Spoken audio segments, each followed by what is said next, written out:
Across time and continents, people have vanished under circumstances so strange they defy logic. From powerful world leaders to ordinary citizens, these disappearances often leave no trace, no clues, no witnesses, no answers. In some cases, those involved seem to step out of reality itself, swallowed by oceans, deserts, forests, or silence. Were they victims of foul play, natural forces, or something far more disturbing? In this series, we delve into the world's most baffling vanishings, stories where the trail goes cold, and speculation is all that remains. Welcome to the shadowy realm of mysterious disappearances.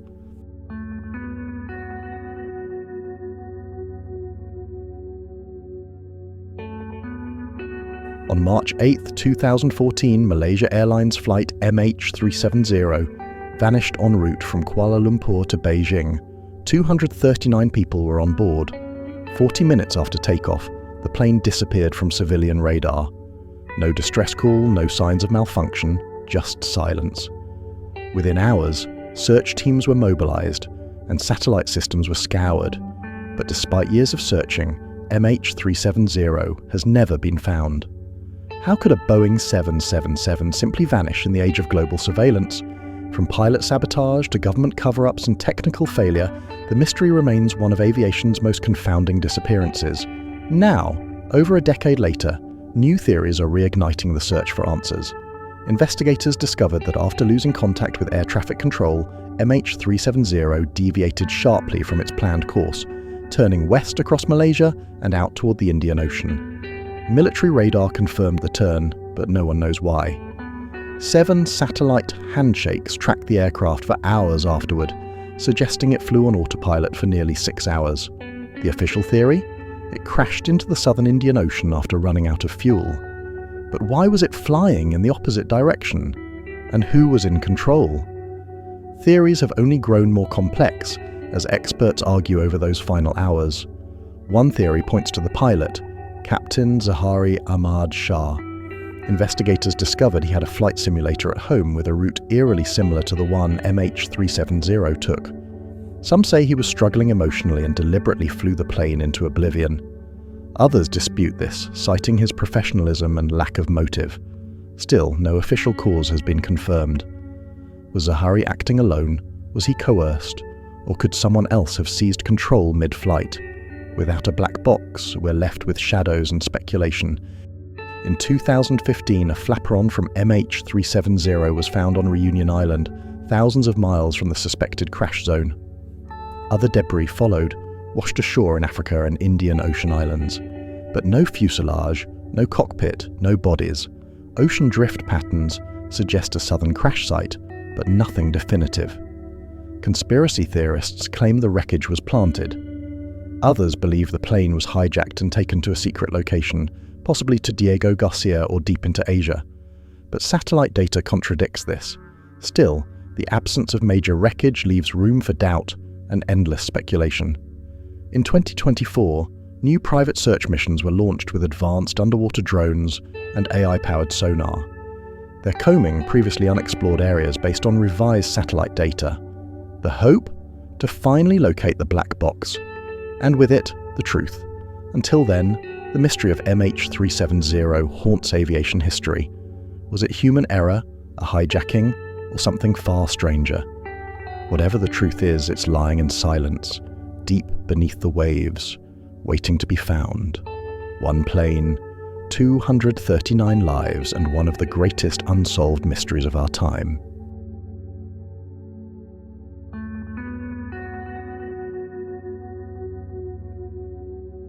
In 1845, Sir John Franklin led 129 men aboard 2 state-of-the-art ships, HMS Erebus and HMS Terror, into the uncharted Arctic. Their mission, to find the elusive Northwest Passage, a sea route linking Europe to Asia through the icy Canadian North.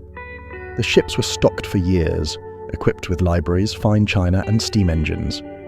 But after entering the ice-choked waters of the Canadian Arctic, they vanished without a trace. For decades, rescue missions found only scattered clues, graves, notes, and whispers of horror. What fate befell the Franklin men, And could one of history's most noble expeditions have ended in desperation and cannibalism? In the years following their disappearance, over 30 search parties scoured the Arctic. Inuit accounts told of white men dragging boats across the ice, starving and frostbitten. Skeletons were found, some showing cut marks on the bones. Strong evidence, according to modern forensic analysis, of post-mortem butchery. A note recovered in 1859 revealed that both ships had been trapped in ice for over a year. Franklin had died, and the remaining men were attempting to walk to safety. But conditions were brutal. Temperatures plunged, food spoiled, and scurvy ravaged the crews. With no rescue in sight, survival may have driven them to the unthinkable. Recent scientific studies on recovered remains confirm extensive cut marks and even signs of pot polishing, suggesting not only cannibalism, but repeated boiling of bones to extract every possible nutrient. These grim details support Inuit oral histories, which spoke of men eating the dead to survive. For years, British officials dismissed such claims as impossible. Civilized men would never do such things. But the evidence tells a different story. Desperation knows no class. In the frozen isolation of the Arctic, the line between survival and savagery blurred.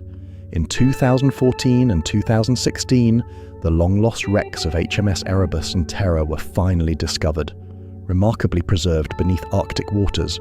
Inside were shoes, canned food, and sealed officers' quarters, frozen in time. Divers continue to explore the interiors, hoping to uncover journals, photographs, or clues about the final months of the expedition. These ships may still hold the truth. Why did they remain stuck for so long? Could better decisions have saved the crew? The wrecks hint at a story of slow collapse, leadership failure, and growing panic amid ice and isolation. The Franklin expedition set out in triumph and ended in silence. What began as a scientific endeavour devolved into a tragedy of starvation, madness, and possibly cannibalism. The Arctic did not yield its secrets easily, but after nearly 170 years, we're finally piecing together their fate. As researchers continue to explore the wrecks and analyse remains, we're left with haunting questions. Did they lose their way, or did society abandon them to myth and frost? In a frozen wilderness, human endurance was tested beyond imagination, and some would pay the ultimate price to survive.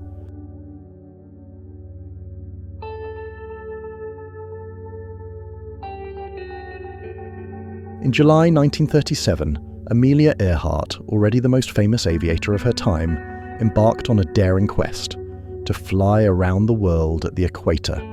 She and navigator Fred Noonan had nearly completed the journey when on July 2nd, they vanished over the Pacific Ocean en route to Howland Island.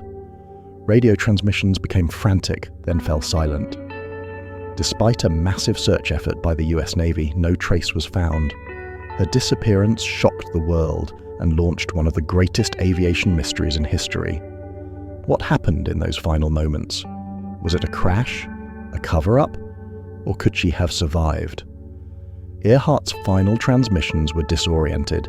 She couldn't locate Howland Island, a mere speck in a vast ocean.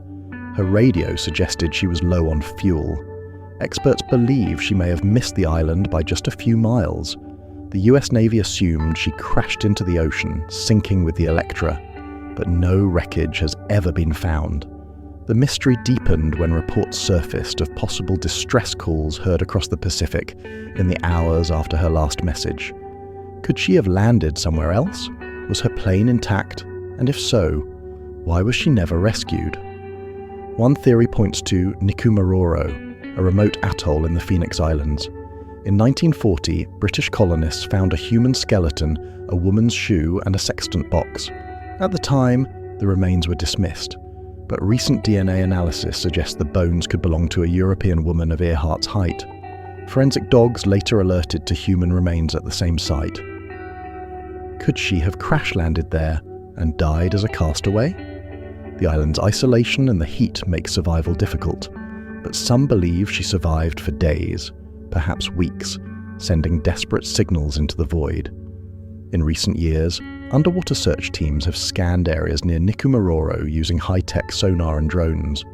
One mission captured an image resembling the Electra's landing gear off the reef. Others found aircraft debris consistent with her model. but nothing definitive, yet. Meanwhile, conspiracy theories abound that she was captured by the Japanese and held on Saipan, or that she changed her identity and lived in secret. While some of these lack hard evidence, they persist because the official story remains unresolved. Every new clue reopens the debate. What really happened out there? Amelia Earhart was more than a pilot. She was a symbol of courage, independence, and ambition. Her final flight captured the world's imagination, and her disappearance became a mythic puzzle. Decades later, we're still searching for truth in the scattered clues she left behind. Was she lost at sea, or found too late? New technologies and relentless explorers may one day solve the mystery. But until then, Earhart's legend endures, carried on by the waves, whispered by the wind, and etched into the fabric of history as one of aviation's most haunting, unsolved disappearances.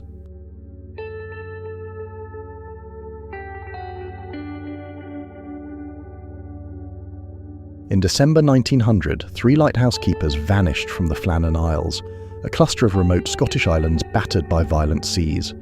When a relief ship arrived after a storm delay, the crew was met with silence.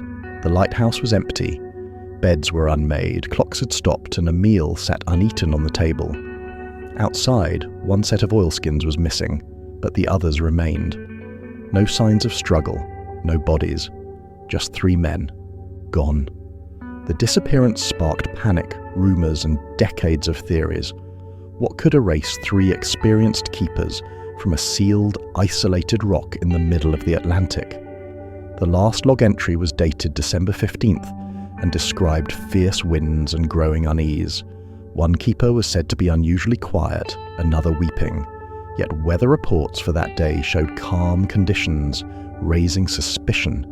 Did something frighten them into hallucination or despair? Was it isolation madness, a violent argument, or something more supernatural? Some believe a rogue wave swept them into the sea. Others suggest one man fell and the others perished trying to help. But the diary's eerie tone, coupled with the inexplicable conditions, fuels darker questions about what truly happened that night. Life on the Flannan Isles was grueling, cut off from the mainland, with howling winds, sheer cliffs, and constant threat of disaster.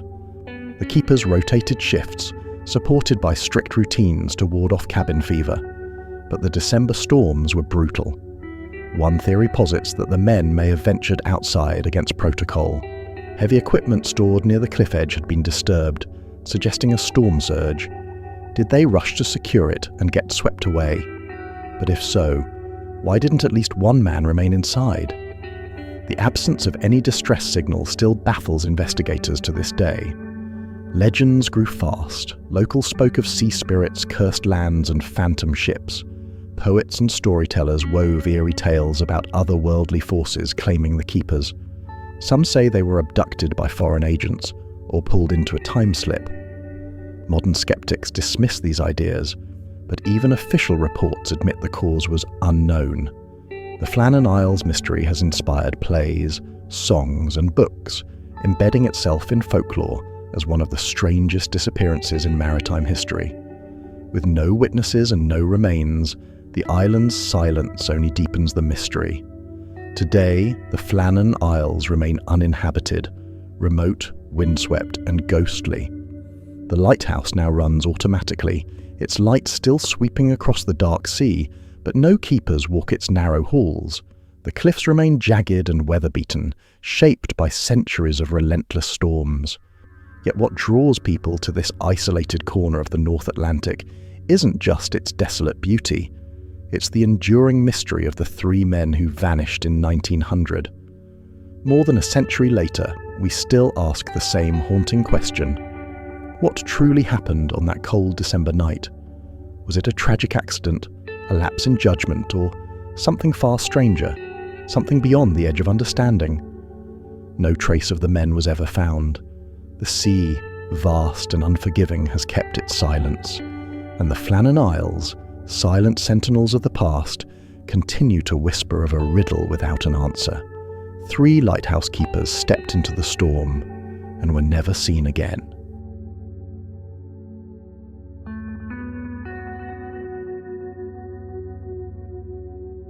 In 524 BCE, Cambyses Ascun, ruler of the mighty Persian Empire, sent an army of 50,000 soldiers to conquer the oracle at Siwa Oasis in Egypt's western desert.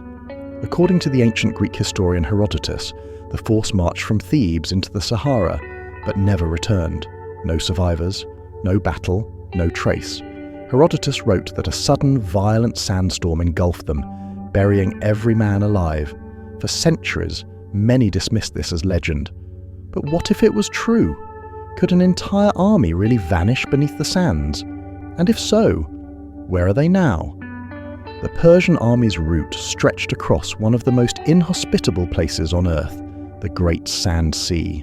With limited water, blazing heat, and shifting terrain, even a small error could prove fatal. Herodotus claimed that after days of travel, a mighty wind rose from the south, blowing with such force that it buried all 50,000 men in a single night. For centuries, this story seemed like a myth. Yet modern desert explorers and archaeologists began to wonder, could such an event really happen? And if so, could the remains of this lost army still lie beneath the dunes, undisturbed for over 2,000 years? In the early 2000s, a pair of Italian researchers announced a discovery: bronze arrowheads, ancient weapons, and human remains near the route the army was believed to have taken. The findings aligned eerily with Herodotus's account. Could this be the Persian Lost Legion? While some experts were excited, others remained skeptical, noting that the artifacts might belong to other desert tribes or later armies. Still, the desert preserves history in strange ways, and it's entirely possible that much of the army lies hidden beneath layers of sand, awaiting rediscovery by future expeditions. If the army was lost, why did Cambyses never recover them, or send another expedition? Some say he was too consumed by internal rebellions. Others suggest he may have known the truth, but hid the failure to preserve his image. Some modern scholars even propose the army may have been ambushed by rival tribes, and Herodotus's sandstorm was symbolic, not literal. Regardless, the desert's silence speaks volumes. With no written Persian records and only scattered relics, the mystery persists. History may remember them as a wind-blown ghost story, but for 50,000 men, it was tragically real. The lost army of Cambyses remains one of antiquity's greatest enigmas. Did they truly fall to a sandstorm of biblical proportions? Or was their fate the result of human error, politics, or hidden conflict? Each year the desert shifts and reveals a little more, but never enough. Until definitive proof is unearthed, the soldiers of Cambyses march on in myth, buried in whispers and sand. Somewhere beneath the Sahara they may still rest, silent witnesses to a mystery that has endured for over 2 millennia.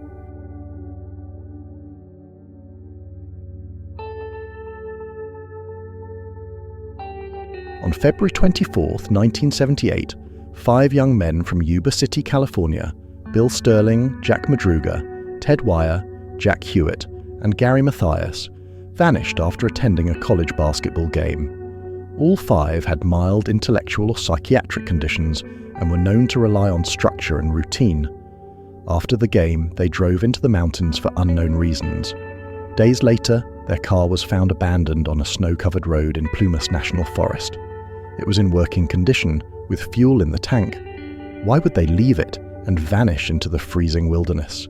The car was discovered 70 miles off course, far from their planned route. Despite heavy snowfall, no one could explain why the men, ill-prepared for the terrain, would take a remote road deep into the mountains. Footprints led away from the vehicle, vanishing into the forest. Search efforts were massive, but no trace of the men was found for months. Theories swirled. Were they chased? Did they follow someone? Or were they simply lost, panicking in unfamiliar surroundings? None of it made sense, until spring thaw revealed what lay deeper in the woods. In June, hikers discovered Ted Wire's body inside a Forest Service trailer nearly 20 miles from the car. He had survived for up to 13 weeks, losing weight and slowly succumbing to exposure. Disturbingly, the cabin had food, propane and supplies, but none had been used. His feet were frostbitten, his body wrapped in sheets. Why didn't he light the stove or eat the food? Later, 3 more bodies were found scattered in the woods. One was half-eaten, likely by animals. Only Gary Mathias was never found. His boots were inside the trailer, but he was gone. Investigators couldn't explain why 5 men with no reason to be in the mountains would abandon a working car and walk uphill through snowdrifts. One theory suggests they followed a false lead or were trying to help someone. Another posits that Gary Mathias, who had schizophrenia, may have had an episode, but his long history of stability made this doubtful. Could they have been coerced or chased? Some witnesses reported seeing a red truck following them, but nothing was confirmed. The questions outnumber the answers, and the forest remains silent. Decades later, the Yuba County 5 case remains one of California's most disturbing cold cases. Why did they detour into the snowy mountains? What happened after they left the car? Why didn't they use the supplies in the trailer? And where is Gary Mathias? Each clue deepens the mystery rather than solving it. The tragedy has left families haunted by what-ifs, and a lingering sense that something just doesn't add up. In the end, 5 men set out to watch a basketball game and walked into the woods, never to return the same.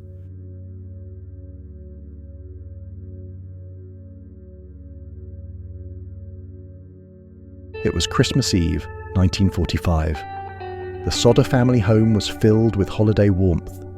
George and Jenny Sodder, along with 9 of their 10 children, were settling in for the night. Just after 1 a.m., a fire broke out. George, Jenny, and 4 of the children escaped, but 5 children, Morris, Martha, Louis, Jenny, and Betty, were never seen again.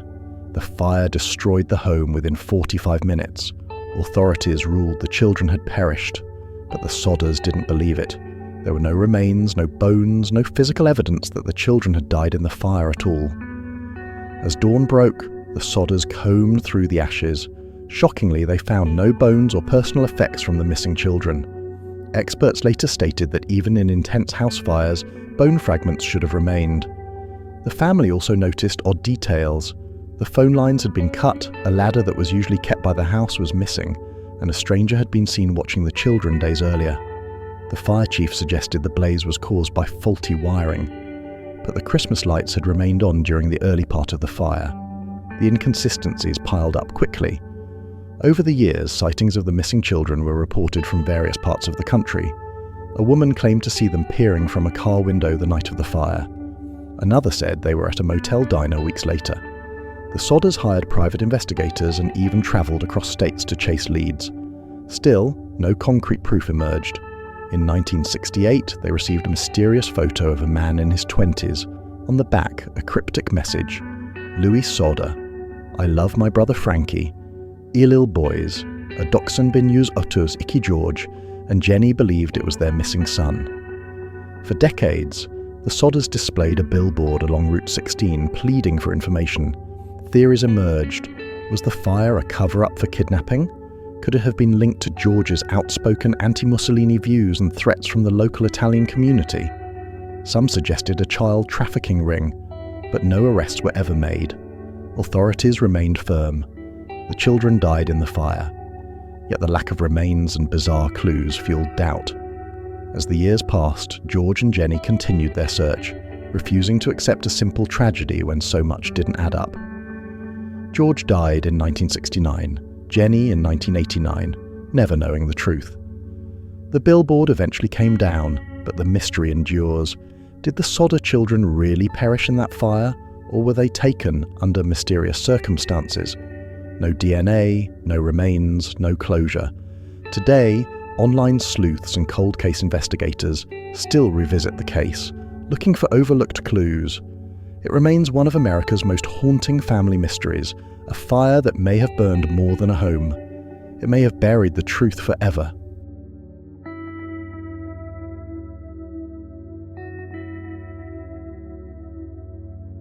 On June 7, 1992, friends Susie Streeter and Stacey McCall had just graduated from Kickapoo High School.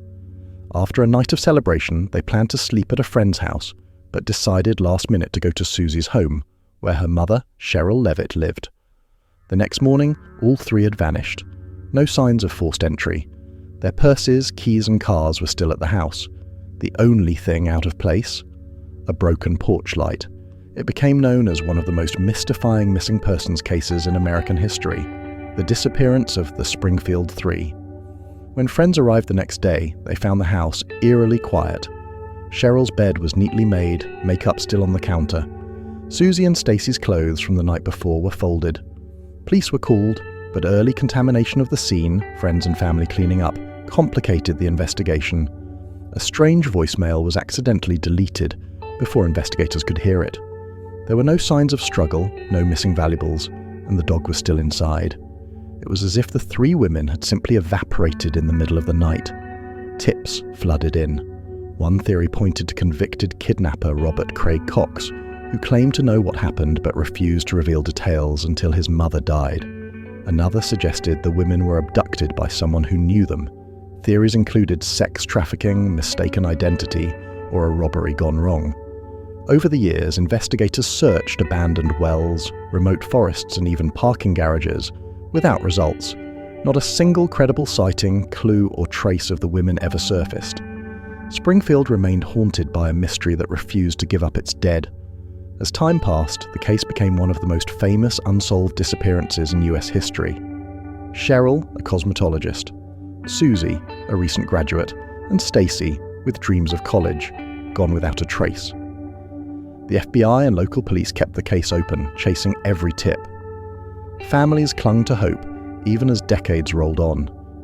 Billboards, vigils, and awareness campaigns kept the story alive. But in the absence of physical evidence, even the strongest leads faded. To this day, no remains have been found, and no arrests have been made. Over 30 years later, the Springfield Three remain frozen in time, a mother, a daughter, and a friend swallowed by darkness. Theories abound, but evidence is non-existent. What happened in that quiet suburban home remains a chilling question, with no answer. Their story has become legend, a cautionary tale, and a cry for justice echoing through generations. Until the truth is uncovered, their faces remain on flyers, their names whispered in forums, and their loved ones left in unbearable limbo, waiting for the day when silence finally speaks.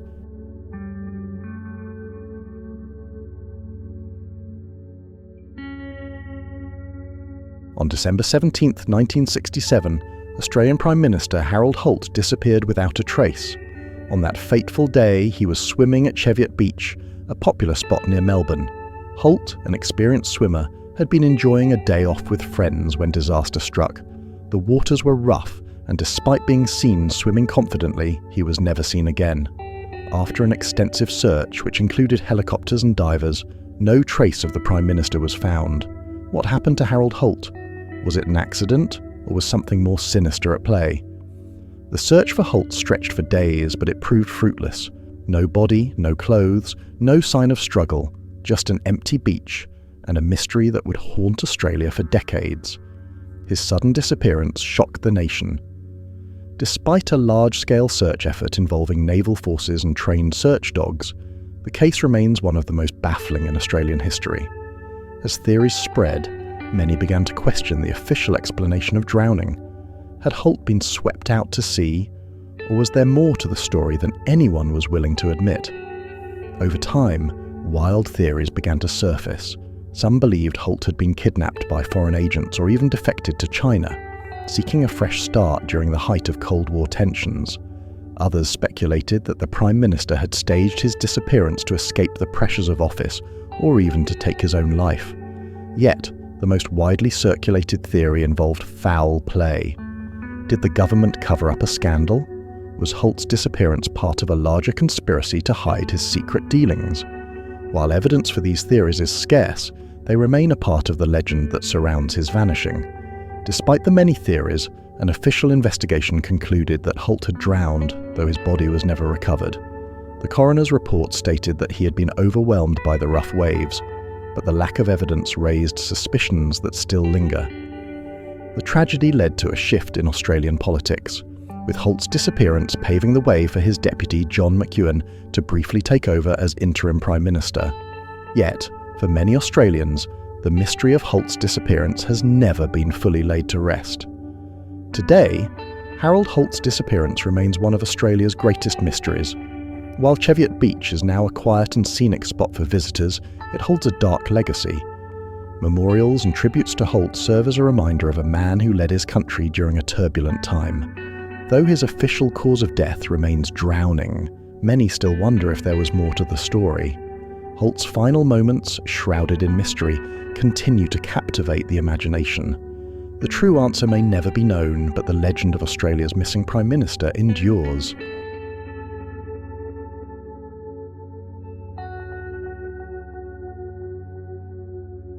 In the summer of 2014, 28-year-old German tourist Lars Mittank arrived in Varna, Bulgaria, with friends. By all accounts, it was a routine getaway, sun, sea, and good company. But within days, what began as a relaxing vacation began to unravel. After an altercation at a beachside bar, Lars suffered a minor ear injury, specifically a ruptured eardrum. His friends flew home without him, leaving Lars behind to heal and catch a later flight. That decision marked the beginning of one of Europe's most baffling missing persons cases. What happened next is pieced together through phone calls, CCTV footage, and a series of bizarre behaviours that have stumped investigators for nearly a decade. Lars Mittank, once smiling in vacation selfies, would vanish without a trace, his final moments captured in footage that raises more questions than it answers. With his ear injury preventing him from flying, Lars checked into Hotel Colour, a modest and inexpensive stay near the airport. Almost immediately, things took a disturbing turn. He began to act strangely, calling his mother multiple times. In one call, he whispered that people were after him, that he needed to hide. He asked her to cancel his credit cards and said he didn't feel safe. According to hotel staff, Lars left in the middle of the night, returning hours later claiming he'd been followed. There were no witnesses, no signs of anyone chasing him. To many, it sounded like a break from reality, paranoia setting in. But to those who knew Lars, this wasn't normal. He wasn't known for drug use, violence, or mental health issues. Something had changed during those last few days in Varna, and no one knew why. On July 8, 2014, Lars arrived at Varna Airport. Surveillance footage shows him standing calmly near the check-in desk. He speaks briefly with the airport doctor, reportedly about his ear injury. Then, something snaps. Without warning, Lars bolts from the terminal, sprinting out of frame with wild urgency. He leaves everything behind, his suitcase, passport, and wallet. He jumps over a fence and disappears into a nearby wooded area. That was the last confirmed sighting. Despite search teams, drones, and countless tip lines, Lars Mittank was never seen again. The footage of him fleeing is chilling. He isn't just running, he looks terrified, as if being chased by something we can't see, but no one else was caught on camera. No pursuer, no sign of struggle, just Lars running into thin air. As the investigation expanded, theories multiplied. Some believe Lars suffered a psychotic break, triggered by the bar fight, medication, or unknown substances. Others suggest he was targeted, perhaps robbed, trafficked, or even murdered. His cryptic calls and erratic behaviour fueled conspiracies. Was he being hunted? Did he uncover something he shouldn't have? Over the years, unconfirmed sightings have surfaced across Europe, Germany, Poland, even Brazil, but none have been verified. Online forums obsess over the case, dissecting the footage frame by frame. His family continues to search, clinging to hope that he's alive somewhere, confused or in hiding. But with each year that passes, the silence grows heavier, and the questions remain unanswered. Today, Lars Mittank's story has become a haunting symbol of sudden disappearance in the digital age. He vanished in broad daylight, in a busy airport, under the watch of security cameras, and yet left no trace. Was it a mental health crisis, foul play, or something more inexplicable? Despite the attention, leads have dried up. His family still pleads for answers. His mother still hopes for a miracle. And for the rest of us, his story lingers like a riddle. A young man on vacation, acting out of character, then vanishing into nothing. The world remembers him through a single disturbing image, Lars running for his life, from an enemy only he could see. What happened in Varna remains a mystery. A man stepped off the map, and the map never updated again.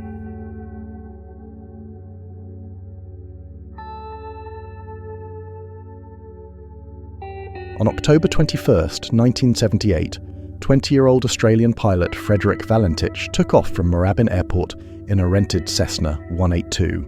His planned flight, a solo trip across the Bass Strait to King Island. The weather was calm, his training adequate, and the journey should have been routine, but just after sunset, something went terribly wrong. Flying over open water, Valentich radioed Melbourne Air Traffic Control to report an object. Metallic, large, and behaving in ways no aircraft should. As controllers tried to get details, his transmissions grew increasingly panicked. Then the call abruptly ended. All that followed was silence, and 46 years later, still no sign of plane or pilot. Was Frederick Valentich the victim of a tragic accident, an elaborate hoax, or, as some claim, an encounter with something not of this world? At 7:06 p.m, Valentich contacted air traffic control. "Is there any known traffic below 5,000 feet?" he asked. The response: none. But Frederick insisted he saw a strange aircraft hovering, with a green light and 4 bright landing lights. He described it as orbiting above him, moving too fast, too erratically. He said it wasn't an airplane. His voice, initially calm, became tense. He reported engine issues, static interference, and the object returning repeatedly. The final words came at 7:12 p.m. "It's not an aircraft." Then, silence. For 17 seconds, only a metallic scraping sound was heard. His plane never landed.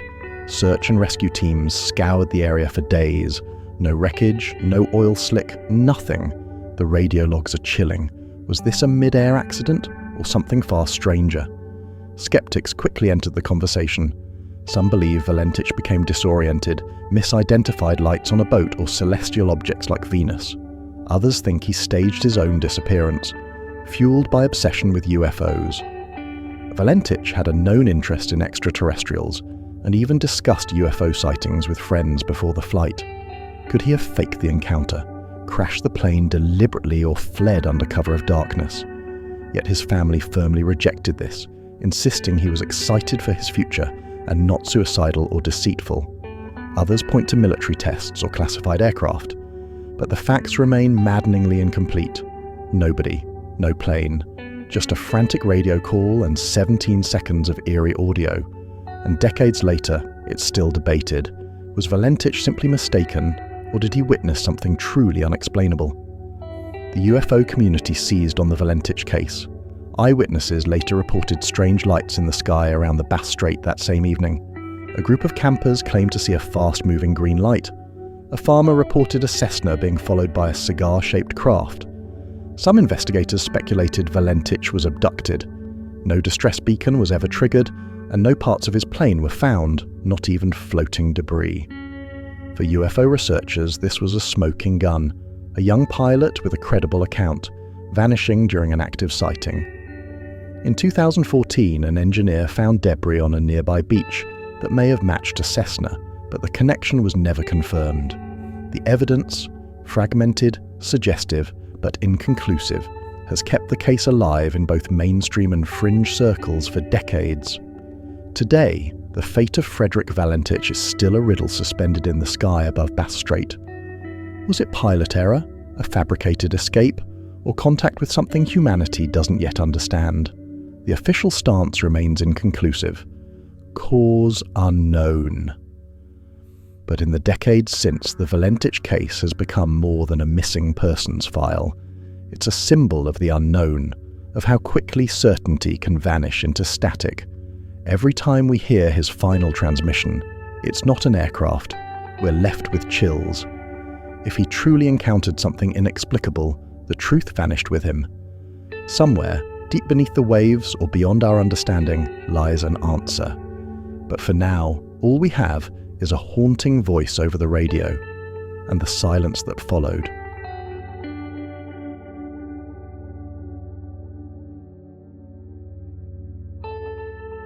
February 9th, 2004. Maura Murray, a 21-year-old nursing student at the University of Massachusetts Amherst, disappears without a trace.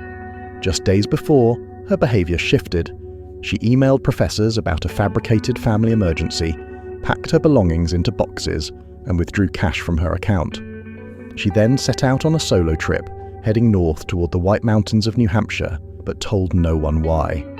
As the snow fell, Maura's Saturn skidded off Route 112 near the town of Haverhill. A witness saw her standing beside her car, but by the time police arrived, Maura had vanished. What happened in the span of those crucial minutes remains one of America's most haunting mysteries. Around 7:27 p.m, a local woman heard the crash and called 911. She spoke briefly with Maura, who declined help, and claimed to have already called roadside assistance. But phone records later revealed she hadn't made such a call. By 7:46 p.m, police arrived at the scene, but Maura was gone. Her car was locked. Inside were signs of recent activity. Red wine spilled on the seats, a packed bag, her favourite stuffed animal, and a printed map of Vermont. But there were no footprints in the snow leading away from the scene. Search dogs lost her scent within a few hundred feet, as if she had simply vanished into thin air, or been picked up by someone. The questions multiplied, but answers remained elusive. Maura's family arrived quickly, organising searches and pleading with the public for help. Her father, Fred Murray, was relentless, certain that foul play was involved, yet law enforcement treated it more as a missing person case than a potential crime scene. Theories emerged. Was Maura running from something, or toward someone? Her recent troubles, including an academic scandal and a mysterious phone call that left her in tears, fueled speculation. Some believed she staged her own disappearance to start fresh. Others pointed to possible abduction, but without concrete leads, the trail quickly grew cold, and the media frenzy only deepened the mystery. As years passed, the case gained a cult following online. Armchair detectives scrutinized every detail: her ATM withdrawals, her purchases of alcohol, and the odd email to her professors. Some noticed inconsistencies in police reports. Others suspected Maura planned to meet someone in the mountains. Her case became one of the first widely discussed internet true crime puzzles. Yet, leads remained fruitless.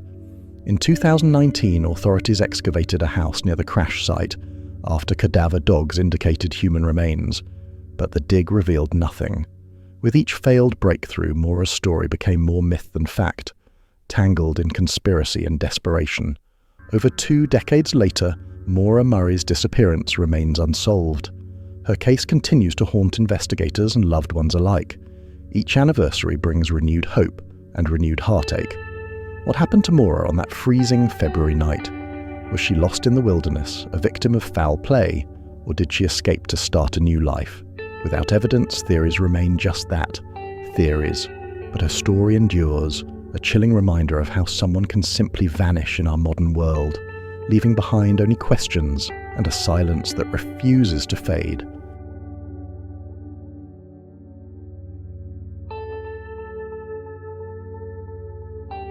May 14th, 2008.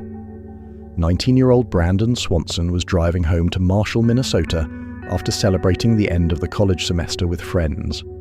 Around 1:30 a.m., his car veered into a ditch near the small town of Lind. Uninjured and unable to get the car out, Brandon called his parents to pick him up. Calm and composed, he told them where he thought he was, near the town of Lind, but unknown to all of them, he was miles away. What followed was a chilling 47-minute phone call as Brandon guided his father by phone in the dark. Then abruptly, Brandon shouted, "Oh!" expletive, and the line went dead. That was the last anyone ever heard from him. Brandon had vanished without a trace into the Minnesota night. Throughout the phone call, Brandon remained calm, insisting he saw lights in the distance and was walking toward them. His father drove up and down gravel roads for nearly an hour, unable to spot him. Unknown to everyone, Brandon had actually crashed near Taunton, nearly 25 miles from where he believed he was. When the call ended with that sudden exclamation, Brandon's parents panicked. They tried to call him back. No answer. The next morning, his Chevy Lumina was found near Taunton, parked oddly along a field access road. The area was remote, with no signs of a struggle, no blood, and no Brandon.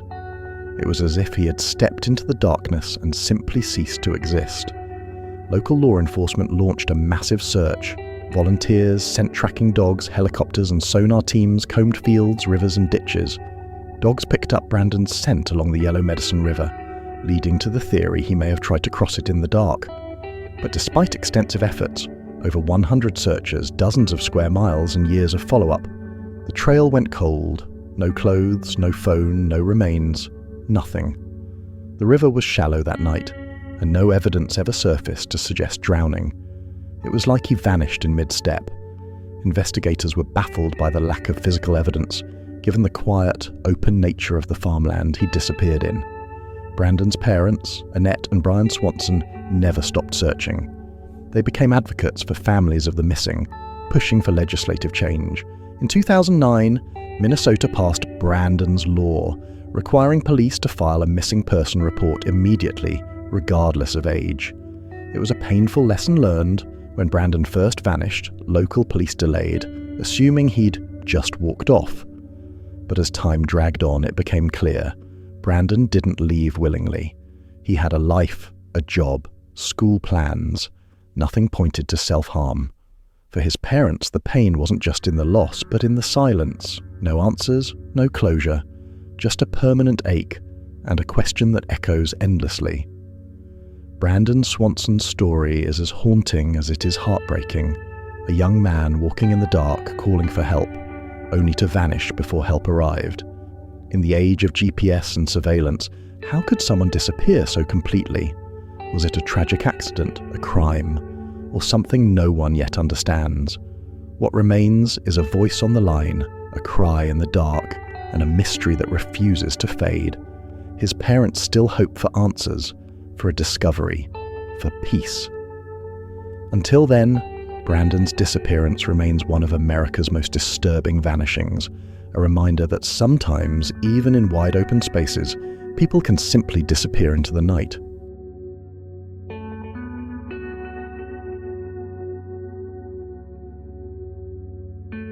Each of these faces once belonged to someone with a story still unfolding, a student, a traveller, a child, a dreamer. They walked through our world, leaving behind digital footprints, conversations and memories. But then, something changed. A single moment, maybe a choice, maybe a chance, pulled them from the world they knew into a silence no one can explain. In the rush of daily life, it's easy to believe such vanishings are rare, impossible even. But the truth is stranger. These disappearances didn't just happen somewhere remote. They occurred in plain sight, under streetlights, in small towns or aboard modern planes. And what's more chilling, sometimes they happened in the span of minutes. How do people vanish into places we think we understand? The wilderness can be both beautiful and unforgiving. A wrong turn on a trail, a sudden storm, a predator. But even nature doesn't explain it all. Some disappear from busy streets, from crowded cruise ships, from apartment buildings and college campuses. It's not just the terrain that's vast, it's the space between what we know and what we don't. The gaps in security footage, the dropped call, the vehicle left behind with the door still open. The mystery lies not just in the missing person, but in the silence left in their wake.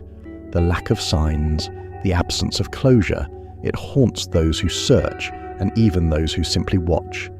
Behind every disappearance is a circle of loved ones unwilling to let go.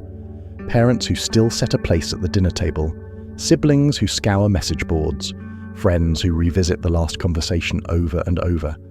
These people carry not only grief, but also guilt, questions and hope. Some form foundations, others hire private investigators, most just wait. Year after year they search for meaning in the absence, in the voicemail not returned, in the birthday that passes.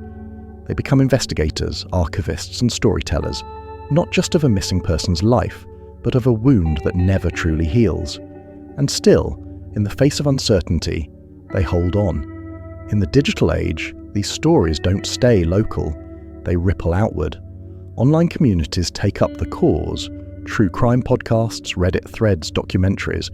Everyone becomes a detective, piecing together timelines, comparing case files, analysing blurry images and voice recordings. But for all the connection our world offers, answers often remain elusive. The truth, it seems, doesn't always surface, no matter how loud we ask. And yet, the search itself becomes part of the story, a refusal to forget, a commitment to memory, because to stop searching feels like letting them vanish all over again. In a world mapped by satellites and tracked by technology, it's easy to believe nothing can simply disappear. And yet, these cases remind us how thin the line is between presence and absence, between certainty and mystery. Behind every vanished person is a family still waiting, questions still echoing, and a story left unfinished. Perhaps one day, new evidence will surface. Perhaps not. But until then, these disappearances remain chilling reminders that even in the age of information, the unknown still has power. Thank you for watching, and remember, some mysteries never let go, and sometimes neither should we.